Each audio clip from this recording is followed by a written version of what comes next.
जळगाव शहरातील नवीन बस स्थानक परिसरात एका ज्येष्ठ नागरिकाला विश्वासात घेऊन तुमचा शनी उतरवून देतो असे आमिष दाखवत दोन भामट्यांनी सोन्याची अंगठी रोख रक्कम लंपास केल्याची घटना उघडकीस आली असून या प्रकरणी जिल्हापेठ पोलिसात अज्ञात व्यक्तींविरुद्ध गुन्हा दाखल करण्यात आला आहे।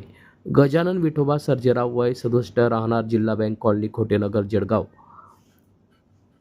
हे 20 एप्रिल रोजी पहाटे 4 वाजेच्या सुमारास आपल्या मुलीकडे जाण्यासाठी नवीन बस स्थानकावर बसची वाट पाहत थांबले होते। यावेळी दोन अज्ञात तरुण त्यांच्याजवळ आले। त्यांनी गजानन सर्जेराव यांना बोलवले। बोलण्यात त्यांनी गुंतवून ठेवून तुमच्यावर शनीचा प्रभाव आहे, आम्ही तो काढून देतो असं सांगून त्यांचा विश्वास संपादन केला।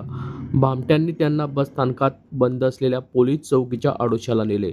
तिथे सर्जेराव त्यांच्या हातातील 4.5 ग्रॅम वजनाची सोन्याची अंगठी, त्याची किंमत 25,430 रुपये आणि खिशातील 900 रुपये असा एकूण 26,330 रुपयाचा मुद्देमाल स्वतःकडे घेतला। त्या बदल्यात सर्जेराव यांच्या हातात एक कडे दिले आणि त्यांना मागे न पाहता पुढे चालत जाण्यास सांगितले।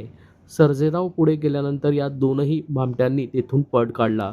या प्रकरणी जिल्हापेठ पोलिसात अज्ञात त्या दोन व्यक्तींविरोधात गुन्हा दाखल करण्यात आला असून पुढील तपास जिल्हापेठ पोलीस स्टेशनचे पोलीस कर्मचारी करत आहे। या संदर्भातली माहिती आज दिनांक 23 एप्रिल रोजी दुपारी 4 वाजता माध्यमांना प्राप्त झाली आहे।